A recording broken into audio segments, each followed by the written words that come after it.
Hey guys, how you doing? So this was supposed to be a catch-up video reviewing Fire Brigade or Flames and then Shobotai, Fire Force, whichever one you want to call it. Manga chapters 139 all the way up to I think it's 153 or 52. But this is not that. Yeah, so I had it all recorded as you do.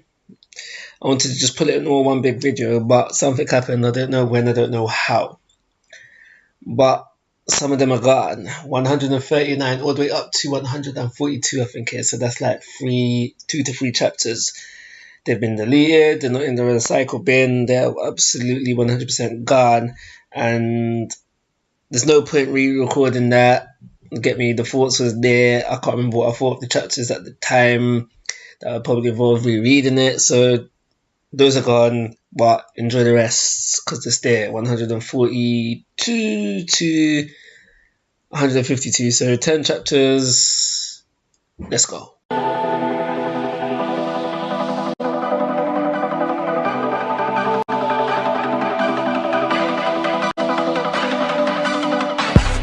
So Fire Force manga chapter 143. In a nutshell, Ms. Electric, I forget her name, she's done something to Natsu, who has now therefore made the giant flame human strong, I think. So now the fire brigaders need to take out the giant flame human to save Natsu because the giant flame human's got Natsu.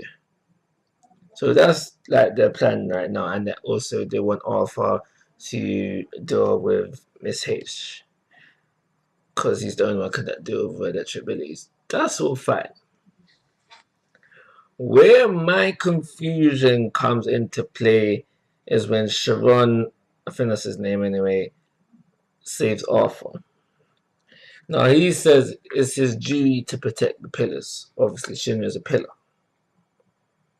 If that's his duty, fair enough. Where my confusion comes into play is that they've scrappled in the past. Because the way, at least to me anyway, the way he says it is like, I can't do no harm, I can't let no harm come to a pillar. But they have scrapped in the past. And then you could say maybe he was taking it easy on him, but it would make you think, why would he risk even hurting the pillar if his duty is to protect them? It also makes me think, if like the White Hoods have this duty of like protecting pillars and all that crap, why would Miss H let the giant flame human attack Shinra?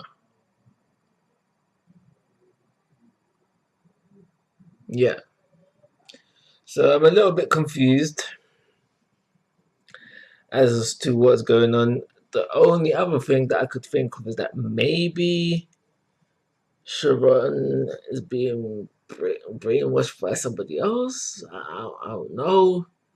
But I'm a bit confused right now. But I'm going to continue reading. But if not, guys, let me know. Comment section. Because I'm confused, I'm giving this chapter a 2-star rating.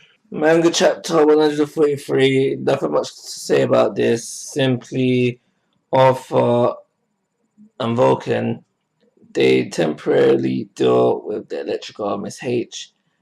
She knows what's going on right away. She's like, this must be Arthur, blah blah blah. She heads over to try and stop him. With Vulcan using the matchbox, the little fire truck. Well, not, yeah, whatever. They use the fire truck to try and get away from Miss H. And from what I saw within the chapter, it seems like the next chapter is setting up for Arthur to one-shot Arrow. Because while they're trying to escape, they drive to where Arrow is. So it seems like for the next chapter, they do that. And yeah, there's more of that, Arthur Knight stuff, having to fool him into doing certain things in certain situations. I'm starting to get a bit sick of it. I'm starting to get sick of it. I'm not gonna lie to you. So I think it's fine with Arthur referring to himself as a knight, but at the same time, it's kind of getting old. But like I said, that was everything for this chapter. Just simply launching the EMP, getting rid of the electrical field that Miss H has put into place. So Natsu should be in the right frame of mind again. The only thing that's still worrying about is because there was a panel where it said the radiation is still rising. So they're not out of the woods yet, but I guess they're taking steps to get closer towards it. So because I didn't really enjoy this chapter, I'm gonna give it a 2-star rating also. Hey guys, how you doing? Fire Force Manga chapter 144 review. So Shinra and Natsu have the Dora link going on, and during this time we see into Natsu's backstory. I don't know how far back it is because he pretty much looked the same age, so I'm guessing a year, maybe 2 at most. So we go into flashback regardless of how long far back it is. And we just basically learn about Natsu, and we just see like what his childhood was like even before he was taken to Hajima.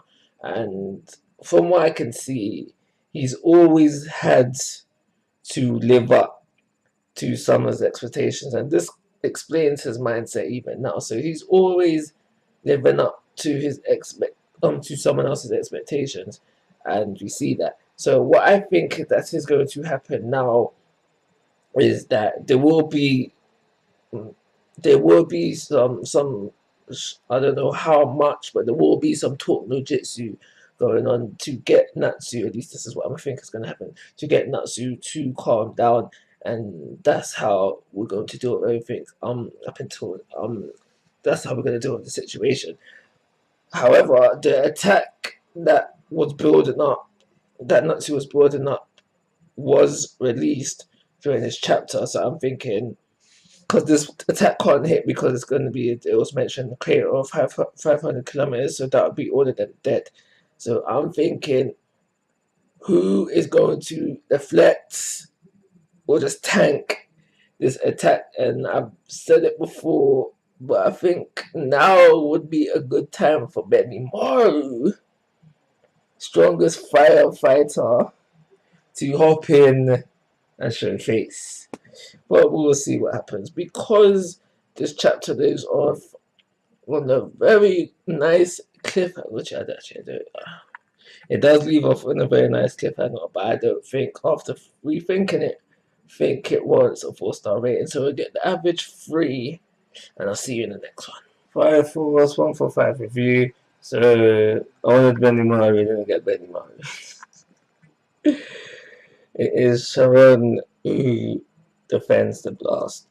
And okay, fair enough, he deflects the blast, which said was to go all the way to the moon. I don't know, there's some power scaling that could be done there. I'm saying Master Roshi destroyed the moon. Well, that's not the point.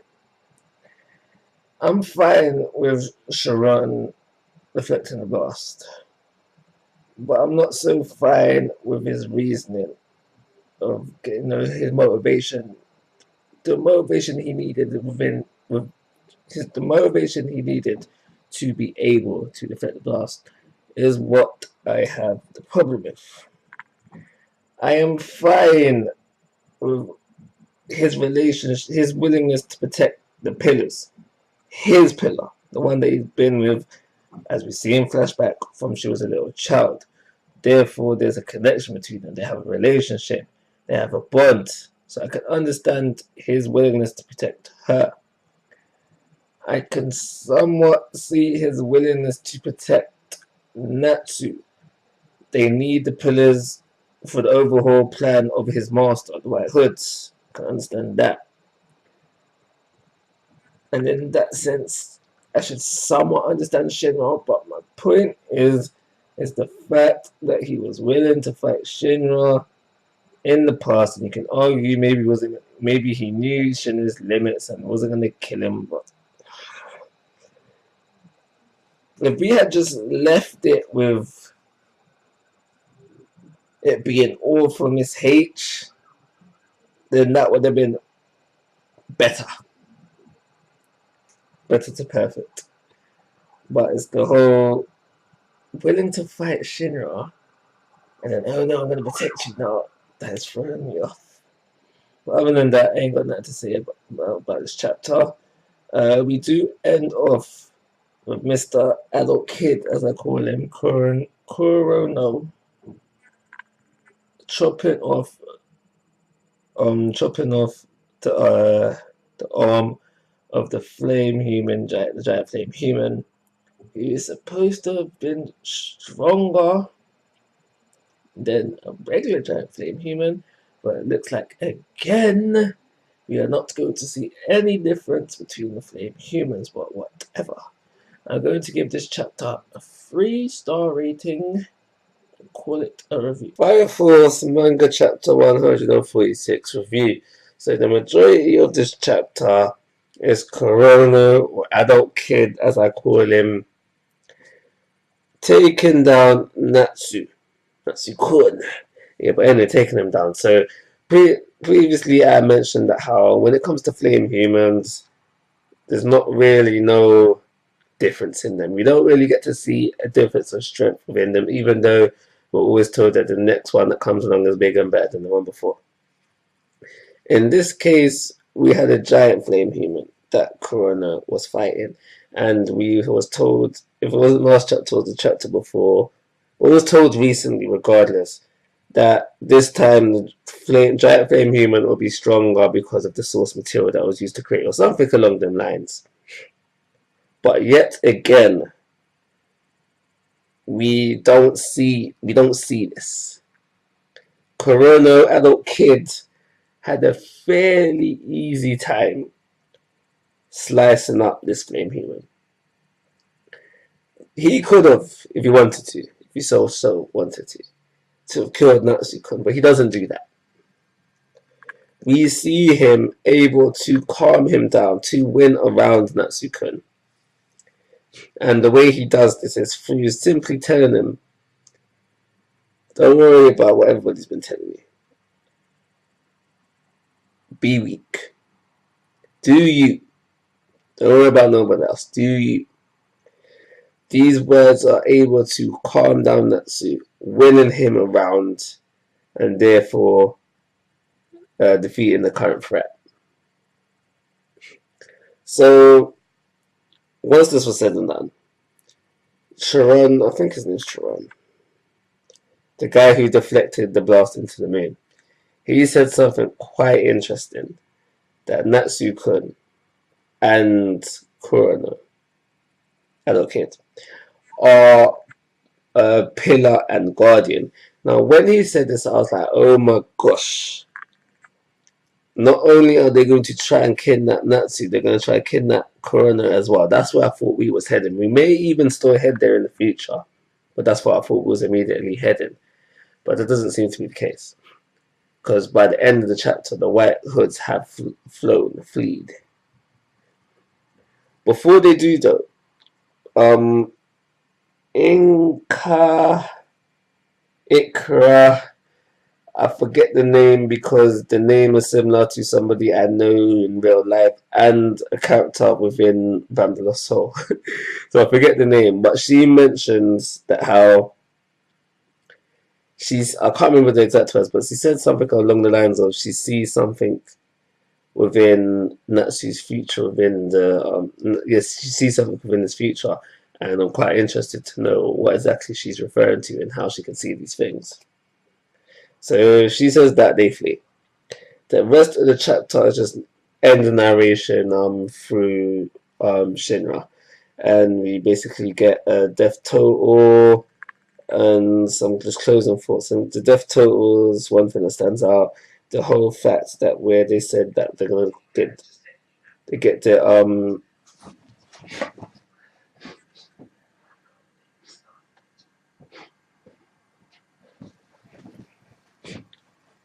to get the experiment, the experiment stopped, and the whole thing where they actually came there looking into Hajima, but because of what happened, they can't do that no more. Something along them lines.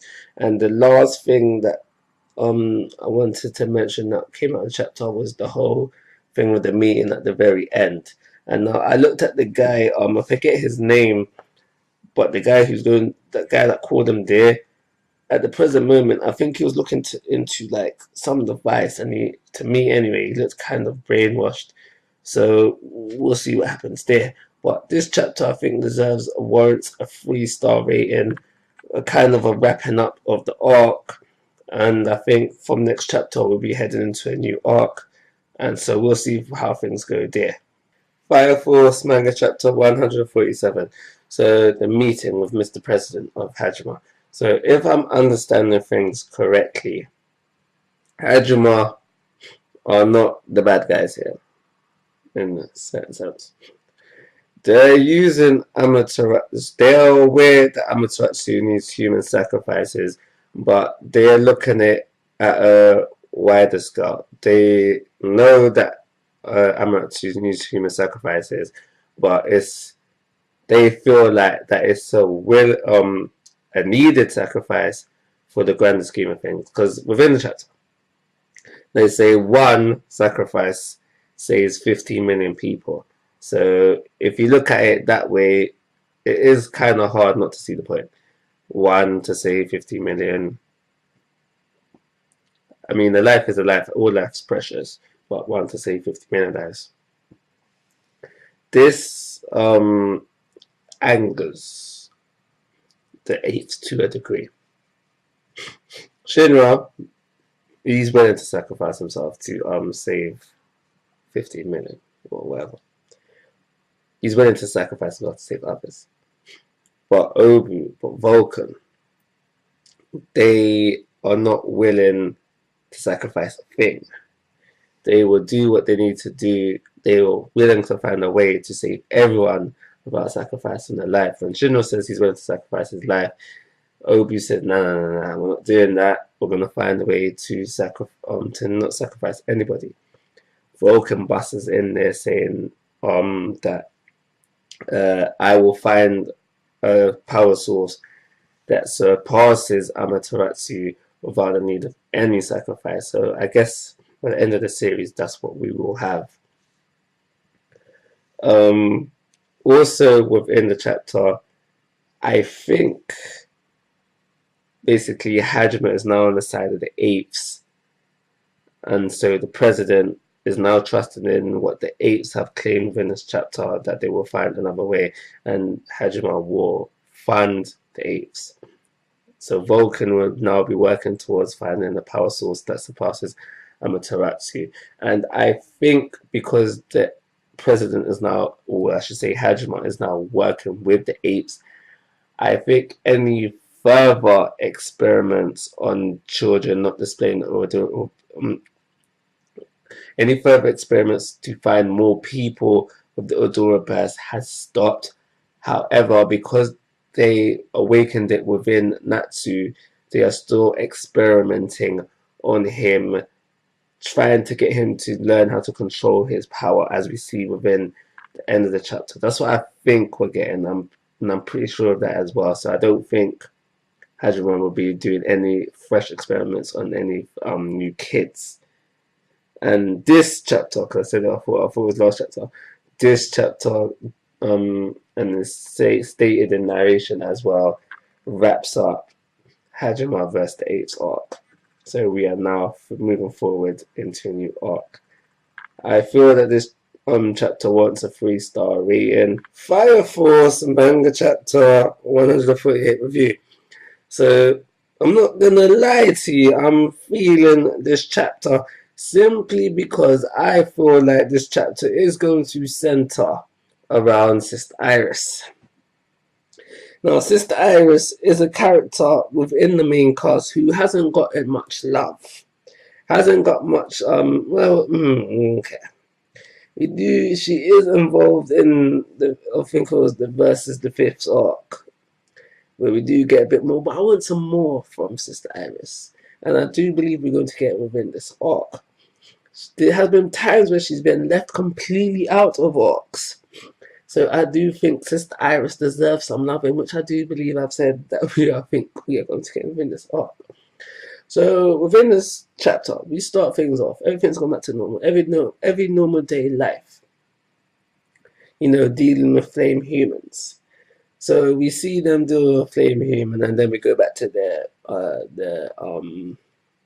Fire Brigade station. And I think it's due. I don't think it was actually stated, but due to the investment of Hajima, you got more equipment that needs to be baptized. So therefore, Sister Iris and Shinra take a trip to the church to get the items baptized. Now, when it was mentioned that it was too much for Sister Iris to baptize, I'm going to just call it Iris now, for Iris to baptize, I thought Tamaki was going to help them baptize them. And I'm also surprised that she didn't take the trip with them to the church to help with the baptism. But it doesn't matter. Don't like her anyway. But yeah, so they take a trip to the church where Iris starts the baptism, and she's doing it alone, so it makes me think, what was the point of going to the church if she was going to do it alone? But I guess that's besides the point. Leaving Shinra to walk around and go see things because he hasn't been there before. He hasn't been to this church before, where he then bumps into someone from the first. I forget their name, but he bumps into them. But for me, the most interesting thing about this chapter is everything involving Iris. We have inner thoughts from Iris within the chapter saying, why is she having these thoughts? We have Shinra state that these days he feels like Iris's smile is forced. And we also have, I think it was inner thoughts as well, when we have Iris say, why should she pray when it was the preacher who she currently sees as evil, might even be evil, as the founder of the church that she goes to. So she's having a conflict of faith. She's doubting her faith to some degree currently. And this is why I feel like we're going to get arcs centered around her, which could be quite interesting to see where she comes out of this, because she is definitely currently having doubts in her faith. But we'll see how things go. I think this chapter deserves a 3-star rating. Manga Force, wow. Fire Force, manga chapter 149 review. Pretty chill chapter with not much going on. Two things. Anyway, we find out through the conversation between Shinra and the guy that lost his arm. It's not only Sister Iris that is losing faith in the church, it's the majority of people who is losing faith in the church. Because rightly so, because if you feel that the preacher has founded the church, why are people still going there? And that's exactly what is said within this chapter. We find out that people haven't been coming to the church for baptisms. They've been going elsewhere because of the beliefs. They feel that the preacher founded the church. The preacher is said to be evil. It's thought to be evil at this present moment in time. So you get me. Bit of a conflict if we're going for baptisms in the evil place. But yeah, so we have all of that. And then we flip over to Iris and a bit of Shinra stuff, where Iris wants to go to the cemetery or the burial grounds of all the sisters that she lost during the flashback that we see during Hibana's arc. And it's during this time where Shinra asks Iris, like, yo, are you okay? And they get into a little conversation where Iris is like, I'm not gonna lie, there's some things that have been troubling me. And then she asks Shinra for his point of view, where he doesn't get to answer because the chapter does go into a little bit of action, or the start of some action, where we have just a random priestess burst into flames, become a flame human. And in narration, we have Shinra basically saying that he's going to answer the question that Sister Iris came through within his actions. At least that's the way I saw it. And that's everything that happened in this chapter. Like I said at the very start, it's a pretty short chapter where we are basically just learning the goings of the world right now, and on the other side of things, just getting deeper into Sister Iris, where I think that this arc is going. But regardless of all that, I still believe it only warrants a 2-star rating. Fire Force Manga Chapter 150 review. So it doesn't seem like I'm going to get my arc with the chance of developing Iris more as a character. These last few chapters, I think it was about 2 to 3 chapters, I think it was just a little break before we jump into the next big thing, which looks like will be the White Hoods actively coming after the apes based on what's said in the last page of the chapter. It said, training done, let's go after the apes. But in the beginning of this chapter, we had Shinra versing the Flame Human, not much of a fight, not a fight there at all, actually, one shot. And then Shinra and Iris talking with one another, and Iris getting over her issues of belief, sorting them out within herself, and talking to Shinra, obviously. And yeah, like I said, that was everything to happen within the chapter.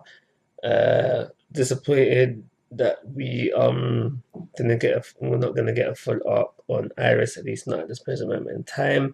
And I think there should be some doubt within Iris, and it should have been. I think there should be some doubt still within Iris, and it could be like something that shouldn't, because it seems like it is resolved within this chapter. But I think it's something that maybe shouldn't have been resolved within this chapter, and possibly something we could have visited further down the line in a future arc. But that's it for now. Hopefully we get a proper arc on Iris down the line, but for now, that's it. I'm gonna give this chapter a 2-star rating. Fire Force Manga Chapter 151. Bloody hell. So coming off of 150, I thought we was really going somewhere, somewhere exciting, somewhere fun. And I read this chapter and I'm like, really, bruh, why are we entertaining this? And I'm not saying that, like there's a time and a place for fan service, for hentai, for porn, for whatever which way you want to call it. There's a time and a place for that, and this is not it. At least for me. I don't know. Some of you might have found this chapter funny, and I don't blame you for that. Like, I can understand where you're coming from, but for me, like I said, time and place in this chapter just pissed me off, man, because I really thought this was gonna be weighty to the overall story, with the White Hoods finally dealing with the biggest threat, because probably the apes are the biggest threat, because they are the only ones currently pursuing the truth. I want to know what is going on. So yeah, the apes could be considered the biggest threat for the White Hoods right now.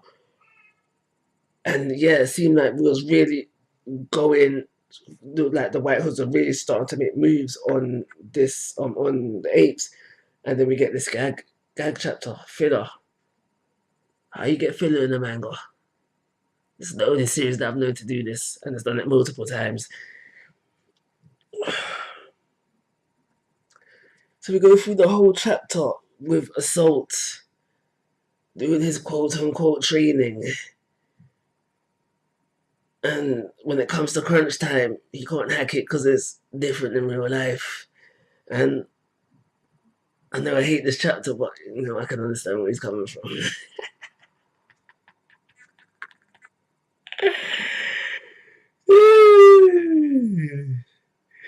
it is different in real life. Yeah, but in all honesty, man, I thought we was really building to something, and then we just get this. And there was the Soul Eater reference when he was in the club. The club. I'm just gonna call it the club. Not gonna lie, if there wasn't a little side note there, I would probably have missed that. But yeah, we knew Mackie's dad always used to be in the clubs. So we got that as well. And now the chapter does end off with a serious fight about to take place between Tamaki and Assault. But I say serious because we know when it deals with Tamaki, Tamaki is only in the series for one thing. And now Assault says it's different when you love someone. So it might be the different that I was thinking of, but apparently Assault loves Tamaki. I recognize a translation error, but we cannot be 100% certain. But I don't, because I don't even think, I think the last chapter I didn't know that Assault was after Tamaki. But now that I know that it is Tamaki that he's after, I don't expect nothing serious to come of it because Tamaki is the Lucy, is the Lucy of Fire Force. You know, Lucy was used for fan service all over Fairy Tail. This is what Tamaki is for, unfortunately, for some. Fortunate for others, not me though. But yeah, because of the utter disappointment I've had to suffice for this chapter, it's not even getting no star ratings. It's not getting a rating. It's not worthy. It still doesn't deserve it. But we'll see what happens on later on in the next chapter. I'll see you then. Fire Force Manga chapter 152. I've almost caught up. Yay me! But anyway, so considering where we left off in Manga chapter 151, I thought we was going to get a fight between Tamaki and Assault. Thank God that if that did happen, it was off screen. So within this chapter, we spend the majority of the time with Maki and her family, who are having a family dinner because they haven't been able to do that for so long. And we knew previously that Maki's dad was lieutenant. He's someone of importance within the army because obviously this is where Maki was beforehand. But within this chapter, we meet her older bro. He's 6 he's older, and Mummy Dearest. So I think Mummy Dearest is just a simple housewife figure. There's nothing wrong with that. And she prepared the meal that they've eaten within this she prepared the meal that they had within this chapter. And we meet brother, who I think I can't remember, it does say, but I think he's a policeman. I'm pretty sure he's a policeman, and you know, during the family dinner, they're having their little family spouts, whatever. And but also he asks about when Mac goes down to the Nether, because he is also investigating that. This is why I think he's a policeman. It might be something else. Anyway, all Mackie tells him about the Nether is that it was scary and that she never wants to go back. This takes up the majority of the chapter of the family dinner. And the last few pages of the chapter is spent with Mackie's brother, who, accompanied by someone else, has gone back into the Nether, and they are looking around saying, yo, if it looks like we're going to get lost, we're going to dip out. Before the chapter ends, they do find what seems like recent prints which lead them to a room with blooded sheets. So somebody is active down there, and this is what it seems to we're leading to next with Mackie's brother. Now I don't know that. I don't know, you know, because I'm just thinking what could happen next. It is possible that they could run into someone, Mackie's brother and this guy, and they go MIA, and this leads to the apes investigating the Nether again, leading to another Nether arc. But I don't know, anything is possible at this present moment in time. But After the last chapter, this chapter was a fresh of fresh air. I'm going to give it a 3-star rating. Manga chapter 153 of 5 4-star review. I have finally caught up. It has been a long time coming, but I am there, and this is what we got for this review. So, Maki's brother and his accomplice continue to explore this little laboratory that they find, only for them to be attacked by someone from the White Hoods. An explosion goes off. Now, granted, both of these people survived the explosions without having fire powers, and that's a bit shocking unless there's something I don't know. But yeah, they both survive it. As the chapter goes on, we find out that the Imperial Army want the second division of Special Fire Forces to go into the Nether to do some exploring. We also find out as the chapter goes on, they want the apes participation for obvious reasons. They've gone to the Nether before, they had the most experience with the Nether, it's only right to ask for their participation. As the chapter goes on even further, we find out that Maki's dad is requesting that Maki return to the army. And now that's where the questions start lying. Why is it that he wants them to return? Or her to return, I should say. And I simply think this is for a safety reason. He almost lost his son when he went down there. He knows the apes are involved within the White Hoods. He probably doesn't want his children to be in danger. He wants them to be safe. And he's doing the father thing where thinking, I can protect her if she's closer to me, so I want her back. That's what I think that's going. Where I'm highly and most definitely confused is why Hinawa wants her to go back. Because at the end of the chapter, he's like, babes, go back. He's like, Maki, go back. Obviously, before that happened, Obu tells Maki, yeah, like, there's been a request for you to return. Maki's like, nah, I'm not going back. I'm part of the apes. I'm a firefighter now. Blah blah blah blah. That was expected. That was expected stuff. I expected that to happen. I saw that happen. I could see that happening. But like I said just a second ago, I'm slightly confused to why Hinawa would want her to go back, and I can't really think of a reason why. So as when the next chapter comes along, or chapter after that, whatever, we'll probably get answers to that question. So it looks like we are building to another arc. So we'll see how that goes. I'm going to give this chapter a 3-star rating, and now that I finally finished reading all of them, I can call it a review. Like always, guys, I'm asking for your thoughts and opinions. If you have not already, please subscribe to my YouTube channel. But most importantly, take care. Have a nice day.